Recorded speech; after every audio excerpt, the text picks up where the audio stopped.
YouTube पे किस category में सबसे ज्यादा पैसा है? फिलहाल जितना एक्सप्लोर करने के बाद मेरे को लगता है कि 2-3 कैटेगरी है जिनमें बहुत ज्यादा पैसा है। जैसे कि पहला हो गया सर ट्रेडिंग वाला जो सेगमेंट है, जो लोग ट्रेडिंग की वीडियोस बनाते हैं स्पेशली उसमें, क्योंकि ना यूट्यूब सबसे ज्यादा देता है।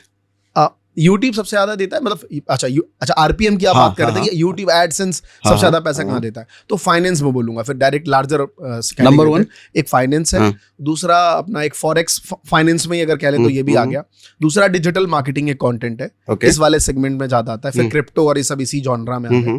तो ये वाला जो सेगमेंट है इसमें ज्यादा पैसा यूट्यूब देता है।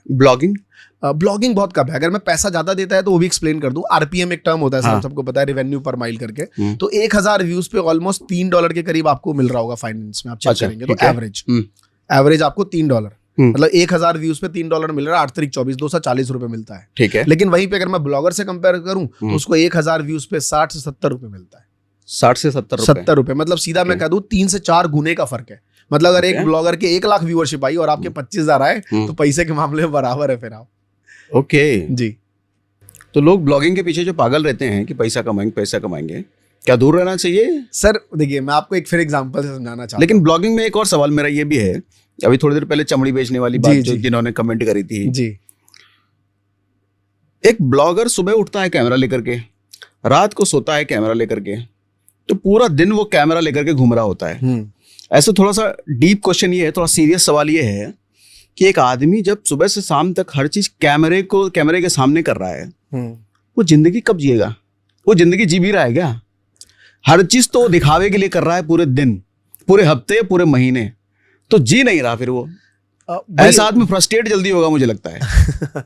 वही ऐसा होता है, हम लोग नहीं करते तो हमें लगता है वो डिफिकल्ट जॉब है, बट कई लोगों के लिए वो अच्छा लगता है। जैसे अभी मैं आपसे एक क्वेश्चन पूछूंगा इसी के लिए, सर आप सच बताइएगा ऑनेस्टली कैमरे पे, जब आप कैमरा ऑफ होता है, जब आप अपने कैबिन में होते हैं और ऐसे ही कुछ पढ़ रहे हैं, ऐसे ही कुछ बैठे हुए हैं, तब आपका सर में दर्द ज्यादा होता है कि जब आप कैमरे पे रहते हैं और सडनली कैमरे पे आ गए तब ज्यादा?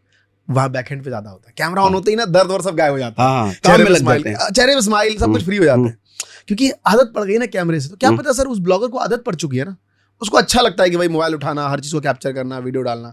बट मैंने कहा ना, हर 2-3 साल बाद लाइफ में तो क्या आता है, फ्रस्ट्रेशन, बोरियत तो आ ही जाती है। पैसा इंपॉर्टेंट है, क्योंकि मैंने कुछ न्यूज देखे कि बहुत सारे ब्लॉगर सुसाइड भी करते हैं, तो फिर उनका रीजन न्यूज पे भी आया था कि ये ब्लॉगर ने सुसाइड कर लिया, इसने ये कर लिया, और रीजन वो लोग भी देते हैं। तो उसकी रीजन से थोड़ा सा मुझे लगा कि बात तो सही कह रहा है।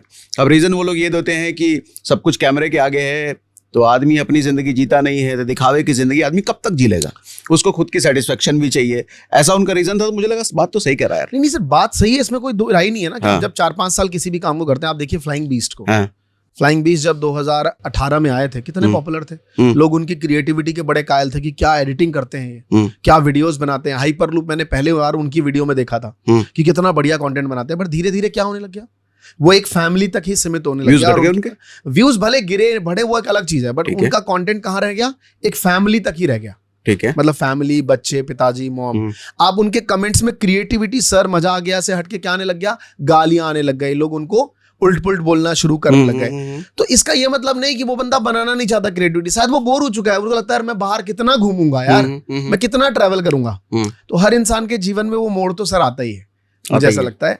और अभी आपने इससे पहले क्वेश्चन भी पूछा था कि लोग ज्यादातर एंटरटेनमेंट, व्लॉगिंग के पीछे जाते हैं, है ना, स्किल्स और इसमें ज्यादा पैसा नहीं जाते हैं। तो एक कहावत भी है ना सर, 2 जगह 2 दुकानें लगी। एक जगह मैं अभी गाना सुन रहा था, यूट्यूब पे गाना चलता है कि आने दो शासन में, रशियन बंटवा देंगे राशन में, है ना, बिहार का एक गाना है। हाँ, एक गाना है, अभी मैं देख रहा था, है ना, कि आने दो हमको शासन में और रशियन बंटवा देंगे राशन में। और दूसरी जगह एक था, एक कंटेंट क्रिएटर कहते हैं, दोस्तों भोजपुरी गाना है। हाँ, भोजपुरी गाना है, इसीलिए भोजपुरी बदनाम। मैं वही कह रहा हूँ ना कि मुझे किसी ने शेयर किया कि सर इस तरीके का मतलब रील।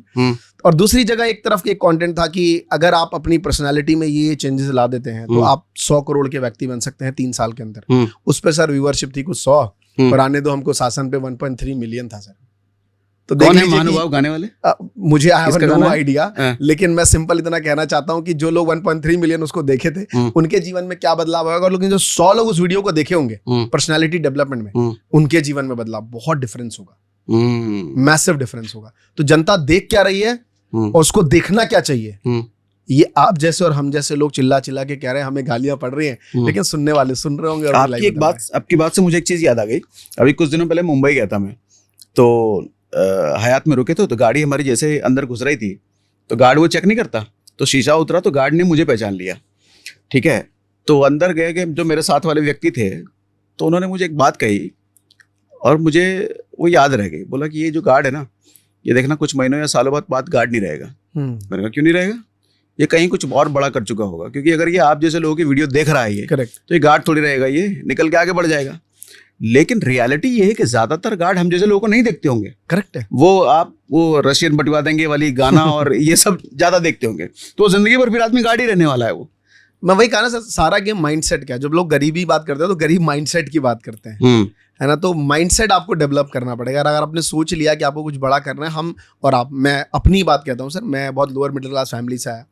मुझे पता भी नहीं था कि मैं जो भी आज हूँ, मुझे नहीं पता मैं क्या हूँ, लेकिन इतना पता है कि 10 साल पहले मैं जो था उससे आज मैं बहुत आगे हूँ। लेकिन ये चीज सब कर सकते थे। मैं भी तो वैसे ही था ना, तो मैं टैलेंटेड था ना मैं गॉड गिफ्टेड था, मैं नॉर्मल ही था।